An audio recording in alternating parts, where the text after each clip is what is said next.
मैं पैसे को चेज़ करूँ कि मैं टाइम को चेज़ करूँ। So first of all basically अगर मैं बात करूँ तो इट स्टार्ट्स विद आप कुछ लाइफ की किस स्टेज में हो। अगर आपकी नेसेसिटीज़ ही पूरी नहीं है, रोटी कपड़ा मकान हम जैसे कहते हैं, तो ऑब्वियसली पैसा आपको चाहिए। कई बार जब मैं फंस जाता था कोई चीज़ों में तो मुझे ऐसा लगता था कोई बाहर से आके मुझे हेल्प कर दे, कोई बचा ले, जैसे कोई सुपर हीरो बचाता है। और तब तक मैंने देखा कि कोई सोल्यूशन मिला नहीं। जब रियलाइज़ किया है नोबडी इज़ कमिंग, आपको खुद अपना सुपर हीरो बनना है। बहुत लोगों ने रेगुलरली पूछा कि भाई टाइम कहाँ से मिला, बिजनेस चला रहे हो, काफ़ी सारी चीज़ें कर रहे हो। तो रियलाइज़ हुआ कि वो क्वेश्चन मेरे लिए नहीं है, वो अपने आप के लिए पूछ रहे हैं कि भाई ये क्वेश्चन 2-3 कंपनियां चला रहा है और उसने बुक लिख ली जिसका पैशन है। हमें तो काम करने के लिए भी टाइम नहीं मिल रहा। आज बड़ा आसान है 3 घंटे किसी मूवी में स्पेंड कर देना या फिर कोई 2-3 घंटे का वेबिनार देख लेना। तो वो लगता है कि भाई टाइम, मेरे पास फ्री टाइम था। बट वो फ्री टाइम नहीं है, टाइम की भी एक कॉस्ट है। तो कई बार हम देखते हैं कि हम एक ही चीज़ के पीछे इतना लग जाते हैं, बाकी चीज़ों को इग्नोर करते हैं। तो फर्स्ट बुक का रीज़न ये था कि होलिस्टिक लिविंग की ज़रूरत है हमारे को, अदरवाइज आपको पर्सनली हैप्पीनेस नहीं मिलेगी। तो क्या मैं इसको ऐसे कह सकता हूँ विद योर परमिशन, बैलेंस की बजाय कि प्रायोरिटीज को हम सीक्वेंस में रख लें कि मेरी पहली सीक्वेंस जैसे आपने कहा फिटनेस है, दूसरी जो मेरी सीक्वेंस है फैमिली है। दोस्तों नमस्कार, मैं डॉक्टर राकेश आर्य, नाम केवल उन लोगों के लिए बताया है जो शायद पहली बार देख रहे होंगे। मैं एक बिजनेस मेंटर हूँ। पूरे वर्ल्ड में बिजनेस में जो लोग हैं, सेलिब्रिटीज़ हैं और जो लोग कुछ नया करना चाहते हैं, चाहे वो ड्रीमर्स हैं और स्ट्रगलर्स हैं, उनके स्ट्रक्चर क्रिएट करता हूँ। तो आज मेरे साथ एक ऐसे शख्स, एक ऐसी शख्सियत हैं जो एक टेड टॉक स्पीकर हैं, 2 बुक्स लिख चुके हैं अपने बिजनेसिस को, क्योंकि वो सीरियल एंटरप्रेन्योर हैं, ऑटोमेशन पे चलाते हैं। उनके पास वक्त काफ़ी है, लेकिन वक्त को फिर भी आप वो पैसे से ज़्यादा कीमती मानते हैं। तो उनसे एक बातचीत के दौरान हम समझेंगे कि आज की इस भीड़ भाड़ में, जबकि आदमी कहता है कि पता ही नहीं लगता समय कहाँ निकल जाता है, सुबह प्लानिंग अच्छी करता है लेकिन दोपहर में वो प्लानिंग ढेर हो जाती है। 5 मिनट की कॉल 15 मिनट हो जाती है, मीटिंग 25 मिनट की 2 घंटे हो जाती है, रिजल्ट लगभग कुछ नहीं। तो ऐसी ही एक बातचीत के दौरान हम आज सीखेंगे ये सब चीज़ों पे कैसे कंट्रोल की जाए। अमित जी, आपका बहुत बहुत स्वागत है, धन्यवाद। नमस्ते सर। आपने समय निकाला मेरे कहने पर, आप इन दूर से यहाँ पर आए, इसके लिए बहुत बहुत शुक्रिया। थैंक तो यू। अमित जी, आज की तारीख में 2 चीज़ पावरफुल हैं। ये 2 चीज़ भी अभी पावरफुल हुई, पहले एक ही चीज़ पावरफुल थी, पैसा। तो दूसरी चीज़ जो पावरफुल हुई है, अब मैं समझना चाहूँगा कि आप इसके एक्सपर्ट हैं, आपने इसके ऊपर बुक्स भी लिखी हैं, टेड टॉक्स भी दिए हैं, कि पैसा ज़्यादा पावरफुल है या time? So first of all thank you, आपने मुझे इनवाइट किया अपने पॉडकास्ट में। I am so grateful. And आपकी इंस्पिरेशन एंड आपकी कोचिंग और टीचिंग से काफ़ी लाइफ में चेंज आया है और वही मैं आपके स्टूडेंट्स और लोगों को बताना चाहता हूँ। सो जो आपने क्वेश्चन बोला ये बहुत क्लासिक क्वेश्चन है और आज की डेट में मैं अगर देखूँ तो जनरली यूथ काफ़ी इस बारे में सोचता है कि मैं पैसे को चेज़ करूँ कि मैं टाइम को चेज़ करूँ। So first of all basically अगर मैं बात करूँ तो इट स्टार्ट्स विथ आप कुछ लाइफ की किस स्टेज में हो। अगर आपकी नेसेसिटीज़ ही पूरी नहीं है, जैसे रोटी कपड़ा मकान हम जैसे कहते हैं, तो ऑब्वियसली पैसा आपको चाहिए बिकॉज ये बेसिक नीड्स के लिए है। बट जब आपकी बेसिक नीड्स पूरी हो जाती हैं तो मैंने अक्सर देखा है कि जो एंटरप्रेन्योर्स हैं या जैसे मेरे कलीग्स हैं, वो काफ़ी टाइम के लिए किल्लत महसूस करते हैं कि हमारे पास टाइम नहीं है कुछ भी करने के लिए, पैशन चेज़ करने के लिए टाइम नहीं है, फैमिली के लिए टाइम नहीं है, अपने आप के लिए टाइम नहीं है, सोने के लिए टाइम नहीं है। तो बड़ा शौक लगता है ये सोच कर कि बेसिक नेसेसिटी के लिए भी लोगों के पास टाइम नहीं है। So yes, because time is very valuable. पैसा तो आप कमा सकते हैं बट जो टाइम निकल गया वो आप नहीं कमा सकते। और मुझे लगता है कि पैसे से कंफर्ट कमाया जा सकता है बट टाइम से कैरेक्टर कमाते हैं। तो टाइम इज़ क्या वेरी इंपॉर्टेंट। क्या बात है, क्या बात है। तो मैंने आपको अक्सर देखा है, क्योंकि मैं इतने सालों से जुड़ा हुआ हूँ आपके साथ, कि आपको अगर 3 बजे की बात हुई है तो आप 3 बजे तैयार रहते हैं। कभी एक बार भी, लोग अक्सर कहते हैं 99%, ज़्यादातर तो, अक्सर नहीं, हमेशा आप टाइम पर अवेलेबल रहते हैं जो भी आप कमिट करते हैं। और जबकि आप इतनी सारी चीज़ों से जुड़े हुए हैं, आपके घर में, ऑफिस में, सोसाइटी में आपकी रिस्पॉन्सिबिलिटीज़ हैं, और मतलब दिखने इन सब चीज़ों में करने के बाद भी आप वो 3 इडियट फिल्म के आमिर खान की तरह एकदम यंग दिखते हैं, तो फिजिकल फिटनेस पे भी पूरा ध्यान देते हैं। यस। तो इस पूरे समय को मेंटेन करने में आप ऐसा क्या करते हैं? क्योंकि लोग ना उपदेश समझते हैं कि अरे बोलने वाले, पॉडकास्ट वाले, ये टीचर प्रीचर कुछ भी बोलते हैं, लेकिन आप खुद लाइव एग्जाम्पल हैं। तो आप ऐसी कुछ 3 चीज़ें बताएं जिससे लोगों को लगे कि मैं ये 3 चीज़ें करता हूँ तो मैं कर पाता हूँ। तो सर बेसिकली इसका क्रेडिट मैं अपने फादर को देना चाहूँगा, ओके। जिन्होंने बचपन से मुझे बताया कि टाइम की कीमत समझो, नहीं तो टाइम तुम्हारी कीमत नहीं समझेगा। तो डे वन से मैंने उनको देखा और एमुलेट भी किया कि कहीं भी जाना है तो उसके लिए पहले प्रिपेयर्ड है, कोई लास्ट मिनट रश नहीं हो रहा, चाहे वो मूवीज़ हो, चाहे वो एयरपोर्ट पे जाके के फ़्लाइट पकड़नी हो, चाहे कोई मीटिंग हो, पहले प्रिपेयर्ड है, टाइम से पहले पहुंचना। और वही वैल्यूज़ मेरे अंदर आए और मैंने रियलाइज़ किया कि अगर हम टाइम की वैल्यू नहीं करते तो सामने वाला भी हमारी वैल्यू करना छोड़ देता है। अब आज के टाइम में मैं देखता हूँ कि लोग टाइम को बड़ा कैजुअली थ्रो करते हैं, हाँ भाई 3 बजे मिल लेंगे, 4 बजे मिल लेंगे, और पता चलता है वो 3 बजे घर से ही नहीं निकला बंदा। तो काफ़ी बुरा भी लगता है, इरिटेट भी होता है आदमी। तो आइडिया इसके वो प्लानिंग अच्छे से नहीं कर रहे हैं, शेड्यूलिंग नहीं कर रहे हैं। आज अगर मुझे किसी को कोई कमिटमेंट देना होता है तो मैं अपने कैलेंडर के अंदर इमीडिएटली उसको लॉक करता हूँ, डेट टाइम के साथ फिक्स करता हूँ। और सेकंड जो प्रॉब्लम मैं देखता हूँ आज लोगों के साथ कि ओवर कमिटमेंट करना, अग्रेसिव, मुझे सब कुछ चाहिए, मुझे ये भी चाहिए, वो भी चाहिए, ये भी इवेंट में जाना है, वो भी इवेंट में जाना है, इससे भी सोशलाइज करना है, इससे भी मीटिंग करनी है। और at the end of the day आप कुछ भी नहीं कर पाते हो। हर जगह थोड़ा थोड़ा आपका इन्वॉल्वमेंट रहता है बट आप 100% कहीं भी नहीं दे पाते हो। तो आपको अपनी लाइफ में गोल्स बना के बिल्कुल ब्रूटल होना पड़ेगा, जैसे मैंने भी किया अपनी लाइफ में, कि जो भी मेरे गोल्स के लिए या स्ट्रेटेजी के लिए अलाइन नहीं है उन सब चीज़ों को काट दिया। ओके, तो अगर मैं आपकी बात को दोबारा दोहराऊं जनता के लिए, एक तो आपने अपने फादर से सीखा, तो बचपन से वो आपकी चीज़ें इम्बाइब हो गई। दूसरा, आपने कैलेंडराइज किया, चीज़ को लिखा कि भैया मैंने शेड्यूल कर दिया है, तो भूलने की संभावना कम है, बिखरने की। और तीसरा जो मुझे आपसे समझ आया, आप ओवर कमिट नहीं करते। बिल्कुल। आपने बिना देखे सोचो उसको भी हाँ कर दी, इसको भी हाँ कर दी, और पता लगा सबको हाँ करने के बाद 2 को बड़ी मुश्किल से कर पाए और 3 के सामने सॉरी बोलना पड़ा। तो दोस्तों, ये चीज़ तो आप भी सीख सकते हैं। अब बात यहाँ पे ख़त्म नहीं होती कि आपने सीख लिया, आप सीख पाए या नहीं सीख पाए, आप करोगे और करके दूसरों को बताओगे, तो कम से कम जैसे पेड़ लगाते हैं ना, तो फल दूसरे खा पाते हैं, तो कम से कम आप अपने बच्चों को, अपनी टीम को ये 3 बातें बताएंगे, करके दिखाएंगे, तो संभावना है कि अगली पीढ़ी को कोई दिक्कत नहीं होगी जो आपको दिक्कत होती है। अगली बात पे चलते हैं। आपने एक बुक लिखी है टाइम के बारे में जो बड़ी प्रसिद्ध हुई है, तो मैं कुछ नहीं बताऊंगा, मैं कुछ बता दूंगा तो फिर आप बोलोगे यार आपने मुझे क्यों बुलाया यहाँ पे। तो अपनी पहली बुक के बारे में थोड़ा बताइए, उसकी इंस्पिरेशन कहाँ से मिली, उसके बुलेट्स क्या हैं, ताकि लोग उससे सीख सकें। तो मेरी पहली बुक जो थी वो सेल्फ मास्टरी होलिस्टिक लिविंग पे थी। The name of the book is unlock your inner super hero. और ये मेरी अपनी पर्सनल लाइफ से इंस्पायर्ड होकर के मैंने लिखी कि मैंने रियलाइज़ किया कि मैं काफ़ी अस्त व्यस्त रहता था, काफ़ी स्कैटर्ड रहता था, और कई बार जब मैं फंस जाता था कोई चीज़ों में तो मुझे ऐसा लगता था कोई बाहर से आके मुझे हेल्प कर दे, कोई बचा ले, जैसे कोई सुपर हीरो बचाता है। और तब तक मैंने देखा कि कोई सोल्यूशन मिला नहीं। जब रियलाइज़ किया नोबडी इज़ कमिंग, आपको खुद अपना सुपर हीरो बनना है, तब चीज़ें अपने आप चेंज होना चालू हुई, ट्रांसफॉर्म होना चालू हुई। अपने ऊपर काफ़ी वर्क किया मैंने, और वर्क करने के साथ साथ ये पता चला कि सिर्फ एक डिपार्टमेंट में अगर आप मेहनत करते हैं या फोकस करते हैं तो उससे आपको एक होलिस्टिक जो ग्रोथ है वो नहीं मिल पाती है। आपको हर डिपार्टमेंट के अंदर अपने आप को इम्प्रूव करना है, whether it is health, relationships, business, finance, personal growth, passion, community को भी कुछ देना है। और जब ये कलेक्टिवली आप इन सब चीज़ों पे वर्क करते हैं तब जा कर के आप पर्सनल मास्टरी कर पाते हैं, और उसको होलिस्टिक लिविंग कहते हैं। तो जब फर्स्ट बुक लिखी तो मुझे लगा कि लोग पूछेंगे कि कहाँ से इंस्पिरेशन मिली, और बिजनेसमैन हो, लिखने का कहाँ से शौक आ गया। बट एक रेकरिंग जो सवाल मेरे पास आता था वो ये था कि टाइम कब मिला बुक लिखने का। तो पहले तो मैंने उसको कैजुअली ले लिया कि लोग ऐसे पूछ रहे होंगे, बट बहुत लोगों ने रेगुलरली पूछा कि भाई टाइम कहाँ से मिला, तुम बिजनेस चला रहे हो, काफ़ी सारी चीज़ें कर रहे हो। तो रियलाइज़ हुआ कि वो क्वेश्चन मेरे लिए नहीं है, वो अपने आप के लिए पूछ रहे हैं कि भाई ये पर्सन 2-3 कंपनियां चला रहा है और इसने बुक लिख ली जो उसका पैशन है, हमें तो काम करने के लिए भी टाइम नहीं मिल रहा। तो मैंने 1000 लोगों से पूछा कि अगर आपके पास दिन में 24 नहीं 25 घंटे होते तो आप उस एक एक्स्ट्रा घंटे के साथ क्या करते। तो जो आंसर्स मिले वो बहुत ज़्यादा एक्सपेक्टेड थे कि मैं फैमिली को टाइम देता, मैं अपने पैशन को टाइम देता, मैं बुक लिखता, मैं ट्रैवल करता, मैं लाइफ एंजॉय करता, मैं अपनी कोई जो मुझे बिजनेस, कोई जॉब वाले थे वो कह रहे थे मुझे बिजनेस करना है तो मैं अपना बिजनेस स्टार्ट करता।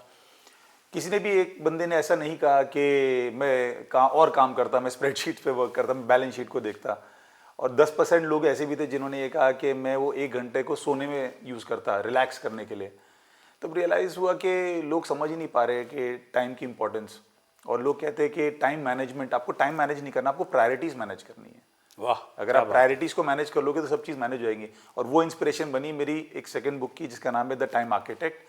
और उसकी इंस्पिरेशन एक्चुअली मेरा एक फ्रेंड है जिसने मुझे अपनी पर्सनल प्रॉब्लम शेयर की कि काफ़ी परेशान हूँ मैं लाइफ में, और मतलब मैं उसका एक सॉर्ट ऑफ मेंटोर बना और मैंने उसको हेल्प आउट किया और उसी की स्टोरी मैंने फिर उस बुक में लिखी है। तो जो हम सेकंड बुक की बात कर रहे हैं, आप टाइम की बात कर रहे हैं, तो वो जो टाइम की बात की बुक है, उस बुक में जो आपने लिखा है, तो वो बुक आप कैरी करते हैं अपने साथ? इनफैक्ट मैं आपके लिए वो बुक लेके आया हूँ और आपको देना चाहूँगा। पहली book unlock your inner super hero मैंने आपको दी Yes, थी yes, yes, और yes, ये yes. अभी जस्ट पब्लिश हुई है अराउंड 2 मंथ्स बैक, तो आई वुड अरे लव क्या टू गिव बात। It to you sir. वाह, थैंक यू सो मच। इसका तो कवर भी बड़ा अच्छा है, कलर स्कीम बहुत अच्छी। Thank you so much, thank you, thank you, thank you. ये आप भी देखना चाहेंगे बुक, और ये बुक मेरे ख्याल से अगर आपको टाइम से कहीं पीड़ित हैं, प्रताड़ित हैं, तो आप इस बुक को जरूर पढ़ें। तो अमित जी, मेरा अगला सवाल ये रहेगा, जो आपने टाइम के ऊपर बुक लिखी है, तो उसका ऑफ कोर्स एक इंडेक्स होगा। मेरे बुक पढ़ने का तरीका है, तो बुक पढ़ने से पहले मैं इंडेक्स देखता हूँ, लोगों को बताता भी हूँ कि अगर आपको बुक में इन्वेस्ट पैसा कर रहे हो तो उसकी 100x वैल्यू कैसे मिल सकती है। तो पहले इंडेक्स देखो उसका। बुक पढ़ने के पुराने तरीके थे, अभी नए तरीके बहुत सारे जो मैंने देखे हैं, सुने हैं। तो anyway, coming to your book, time के बारे में जो आपने लिखी है, उस इंडेक्स में एक पॉइंट जिसको सबसे ऊपर रखेंगे कि अगर आप ये कर लो तो आपकी शुरुआत इस बारे में हो जाएगी कि टाइम की शिकायत नहीं रहेगी, वो एक पॉइंट क्या है? तो अगर आप ये कहेंगे कि पूरी बुक का एक अगर निचोड़ निकालना है, जी। तो आई वुड से कि अपनी प्रायोरिटीज़ के बारे में एक्स्ट्रा ऑर्डिनरीली क्लियर हो जाओ।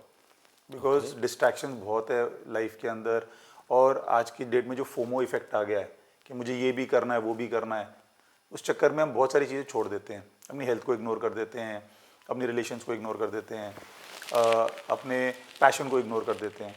तो अगर हमारी क्लैरिटी आ जाती है कि मेरी लाइफ में क्या प्रायोरिटीज़ है, तो हम अपने टाइम को बहुत सोच समझ के खर्च करेंगे।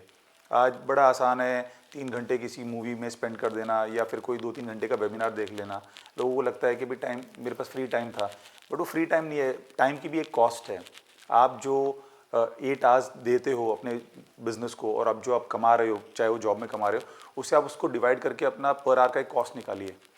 तो आप देखेंगे कि अगर आपने 3 घंटे का कोई वेबिनार अटेंड कर लिया जो आपका कोई पर्पस सॉल्व नहीं कर रहा है, कोई मूवी देख ली, तो आपने कितना पैसा भी वेस्ट किया है। बिकॉज पैसा जब वेस्ट करते हैं तो इमीडिएटली उसका रिजल्ट दिखता है, वो पेन फील होता है।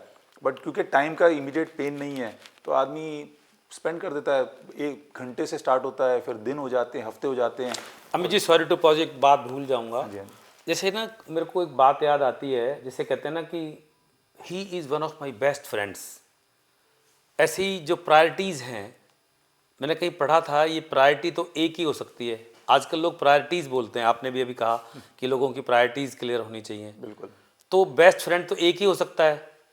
अगर हम जब ग्रामर पढ़ते थे, गुड बेटर बेस्ट, तो ऐसे ही प्रायोरिटी तो एक ही होती है कि मेरी ये प्रायोरिटी है इस समय। जैसे हमारी प्रायोरिटी है, हम ये अभी शूट कर रहे हैं, बातचीत कर रहे हैं, लेकिन हम और कुछ नहीं कर सकते। हम बोले कि हमारी प्रायोरिटीज़ हैं, हम थोड़ा नाश्ता भी कर लेते हैं, थोड़ा ये भी कर लेते हैं, थोड़ा वो भी कर लेते हैं। तो कितनी चीज़ें एक साथ पकड़ सकते हैं, प्रायोरिटीज़ भी ले लें अगर, तो कितनी चीज़ें एक बार करें? जैसे पिछली बातचीत में कहा कि लोग बहुत सारी चीज़ें पकड़ लेते हैं तो नहीं कर पाते, तो एक बार हम क्या कहते हैं, कितनी चीज़ें पकड़ सकते हैं एक साथ? तो मैं इसमें कहना चाह रहा हूँ कि आप कितनी भी प्रायोरिटीज़ रख सकते हैं, एज लॉन्ग एज आप उसका एक स्लैब बनाएं। जैसे मेरे लिए फॉर एग्जांपल मैं अगर कहता हूँ कि हेल्थ मेरी प्रायोरिटी है, सेकंड नंबर पे लेट से मेरी फैमिली आती है, थर्ड नंबर पे मेरा बिजनेस आता है, तो मैं बिजनेस तो करूँगा क्योंकि मुझे ऑब्वियसली पैसा कमाना है। बट अगर कोई मेरी हेल्थ से रिलेटेड कोई इशू आ गया तो मैं अपने बिजनेस को ड्रॉप कर दूंगा उस टाइम के लिए, या मेरी फैमिली को कोई मेरी नीड है तो मैं बिजनेस की तरफ नहीं भागूंगा। लोग क्या करते हैं कि कोई एक प्रायोरिटी को पकड़ लेते हैं और उसी के पीछे चलते रहते हैं, और वो जगलिंग की तरह है बॉल्स का। ये कुछ चीज़ें हैं जो आप जगल नहीं कर सकते कि अगर वो टूट गिर जाएंगी तो टूट जाएंगी। जैसे हेल्थ है, आपका पैशन है, आपकी फैमिली है, तो आप सारा टाइम अगर एक ही चीज़ को डिवोट कर दें तो आप देखेंगे 5 साल 10 साल बाद जाकर के वो टाइम वापस नहीं ला सकते जो आपको तब चाहिए था। जैसे अगर आप बात करें, जैसे राकेश झुनझुनवाला है, मतलब इतनी कम एज में उनकी डेथ हो गई, इतना बड़ा एम्पायर छोड़ के चले गए। तो अगर आप उनकी फैमिली से पूछोगे, उनकी डॉटर से पूछोगे, तो वो कहेंगे 1 सेकंड में मैं सारा एम्पायर वापस दे दूंगी if I can have my father back. तो कई बार हम देखते हैं कि हम एक ही चीज़ के पीछे इतना लग जाते हैं, बाकी चीज़ों को इग्नोर करते हैं। तो फर्स्ट बुक का रीज़न ये था कि होलिस्टिक लिविंग की ज़रूरत है हमारे को, अदरवाइज आपको पर्सनली हैप्पीनेस नहीं मिलेगी। कितने सारे लोग हैं, एक बुक भी थी जिसमें एक नर्स टर्मिनली इन लोगों के साथ बैठती है और उनसे डिस्कशन करती है और रियलाइज़ करती है कि भाई मैंने, मतलब बिगेस्ट रिग्रेट्स ऑफ लाइफ उनकी ये थी कि मैंने अपने पैशन को टाइम नहीं दिया, या मैंने ट्रैवलिंग नहीं की, मैंने फैमिली को टाइम नहीं दिया, मैंने अपनी हेल्थ को टाइम नहीं दिया, मैं एक ही चीज़ के पीछे लगा रहा, बस बिजनेस के पीछे दौड़ता रहा कि आफ्टर रिटायरमेंट में कर लूँगा। बाद में उनको जाके रिपेंशन होता है। तो ये एक ही लाइफ है हमारे पास जीने के लिए, तो हम वेल बैलेंस्ड वे में काफ़ी सारी चीज़ें एक्सप्लोर कर सकते हैं। जैसे कि लेट्स से अगर मैं अपना एग्जांपल लूँ तो मैंने बुक भी लिखी है, मैंने टेड टॉक्स भी किया है, मैं कंट्रीब्यूशन भी कर रहा हूँ सोसाइटी को, बाकी सबको बैलेंस करके, किसी भी एक चीज़ को ड्रॉप ना करके। तो अमित जी मुझे बैलेंस जो वर्ड है ना, मतलब आजकल लोग कुछ नया सुनना चाहते हैं, उनको ना बैलेंस लगता है कि यार बैलेंस तो बड़ा पुराना वर्ड है। जैसे मैं अभी किसी से बातचीत कर रहा था, आप जैसे एक शख्सियत से, तो डिसिप्लिन, हैबिट्स, ड्रीम्स, बोला ये सुन सुन के लोग बोर हो गए हैं, उन्हें कुछ नया बताओ आप, इसको नए तरीके से कम वर्ड तो नया दो। तो मुझे आपसे जो सीखने को मिल रहा है, तो क्या मैं इसको ऐसे कह सकता हूँ विद योर परमिशन, बैलेंस की बजाय कि प्रायोरिटीज़ को हम सीक्वेंस में रख लें, कि मेरी पहली सीक्वेंस जैसे आपने कहा फिटनेस है, 100%। दूसरी जो मेरी सीक्वेंस है फैमिली है, और तीसरा सीक्वेंस में मेरा बिजनेस है, इसके बाद कुछ और चीज़ें होंगी तो उसको पैशन है, फिर फिर और कंट्रीब्यूशन टू चीज़ें। सोसाइटी लेकिन पहली आपकी जैसे आपने बताया कि भैया अगर मेरे पास मेरी सेहत पे बात आएगी तो मैं सब कुछ ड्रॉप कर दूंगा, फैमिली पे बात आएगी तो बिजनेस ड्रॉप कर दूंगा। तो this is the true sequence of prioritisation. तो मेरे को आज जो सीखने को मिला और मैं लोगों को बताना चाहूँगा, it's not about time management जो अमित जी बता रहे हैं, it's about priority management. Priority के अंदर भी sequence, we need to understand two things, one not time, priorities भी सीक्वेंस में। पहले नंबर पे आपके लिए क्या है कि उसके लिए सब कुछ छोड़ दोगे, दूसरे नंबर पे क्या है, तो ये ठीक है। ये बिल्कुल एग्जैक्टली और मैं भी ऐसे ही फॉलो करता हूँ कि बिकॉज डिसीजन मेकिंग में कभी बार दिक्कत आती है कि अभी क्या करूँ, तो मेरी जो प्रायोरिटी लिस्ट है उसी के बेसिस पे मैं फिर काम करता हूँ। जैसे अगर मुझे मेरे पैशन पे काम करना है, मुझे अभी थर्ड बुक लिखनी है, तो अभी मैंने फिलहाल उसको होल्ड पे डाला हुआ है बिकॉज मेरी ऊपर की जो 3 प्रायोरिटीज वो मुझसे ज़्यादा टाइम डिमांड कर रही हैं। तो बिकॉज मैंने प्लान्ड वे में अगर आप किसी चीज़ को होल्ड पे डालते हो तो that is not bad. Very true, very true. तो इससे पहले कि हम इसको कंक्लूड करें, तो जो आपने बुक्स लिखी हैं, जो आपने टेड टॉक किए हैं, आप तो थर्ड बुक की बात भी कर रहे हैं जो मेरे लिए एक न्यूज़ है, मैं पहली बार आपसे सुन रहा हूँ ये, क्योंकि इस बारे में कभी चर्चा नहीं हुई। हाँ जी। तो आप ये जो सब जो करते हो, अगर इनमें से अचानक कुछ इमरजेंसी हो जाए तो आप क्या चीज़ को डिले करोगे? तो जैसे मैंने आपको बताया मेरी जो प्रायोरिटी की लिस्ट है, जैसे लास्ट पे मैं कंट्रीब्यूशन टू सोसाइटी को रखता हूँ, उसके ऊपर मेरा पैशन है, जैसे चाहे वो टेडेक्स में मैंने स्पीकर बन के किया या फिर मैंने बुक्स लिखी, और जैसे कंट्रीब्यूशन टू सोसाइटी में I am the secretary of Maharaja Agrasen technical education society, जहाँ पे 10,000 स्टूडेंट्स पढ़ते हैं रोहिणी में और 3,000 इन हिमाचल इन द यूनिवर्सिटी। तो ये मेरी टॉप प्रायोरिटीज़ में नहीं है, ऑल्दो मैंने इनको जो टाइम डिवोट किया हुआ है अपने वीक का कुछ ही घंटे डिवोट किए हुए हैं, बट इन केस अगर बाकी चीज़ों पे अगर कोई इशू आ जाता है या फिर मुझे ज़्यादा टाइम डिवोट करना है, मैं इन चीज़ों को बहुत इजीली ड्रॉप या ऑन होल्ड कर सकता हूँ। और मेरी वहाँ पर इन सब चीज़ों से रिलेटेड ये डिस्कशंस है कि मैं अगर नहीं टाइम दे पाऊँ तो वो चीज़ें नहीं रुकेंगी या फिर वो चीज़ें सफ़र नहीं करेंगी। Okay, this is again learning for me. तो आपको कुछ चीज़ों के प्रति बड़ी क्लैरिटी है हाँ जी। कि अगर मेरी ये 5 प्रायोरिटी हैं और दूसरे नंबर की प्रायोरिटी बड़ी हो गई है, Right. तो मैं 3 चीज़ें ड्रॉप कर दूंगा। Right. ये बहुत बड़ी बात है। मुझे वो कृष्ण ने जो गीता में कहा है कि पार्थ किसी भी चीज़ में आसक्ति मत रखो, तो ड्रॉप कर देना मतलब आपकी उस चीज़ से कोई अटैचमेंट नहीं है। Yes. भैया मेरी बड़ी क्लैरिटी है, मैं इस पे ध्यान दूंगा, बाकी चीज़ें मैं ड्रॉप कर दूंगा। राइट। आपकी उससे अटैचमेंट नहीं है। Is that true? Yes, drop या फिर उसको होल्ड पे डाल दूंगा फॉर द टाइम बिंग, जब तक मेरे पास वो वापस बैंडविड्थ नहीं आ जाती मेरे टाइम की। तो ये बिल्कुल मेरे माइंड में क्लैरिटी, बिकॉज अगर मैं उसी को परस्यू करता रहूंगा Okay, this is the again extension. We are not dropping. We are parking it here. हम इसको होल्ड करके टाइमलाइन दे सकते हैं और इसको चालू रखेंगे। Very good Amit ji, thank you so much, आपने इतना सारा समय दिया। मुझे लगता है कि it was one of the very meaningful, मैं बेस्ट नहीं कहूँगा, वन ऑफ द बेस्ट, क्योंकि अभी आपसे पूछा था तो one of the best, best तो एक ही होता है, one of the meaningful talking and conversation people. Thank you so much Amit ji. Thank you sir, आपने मुझे बुलाया एंड मुझे मौका दिया आपके साथ बैठ के डिस्कशन करने का। I am really grateful to you. Thank you. Thank you.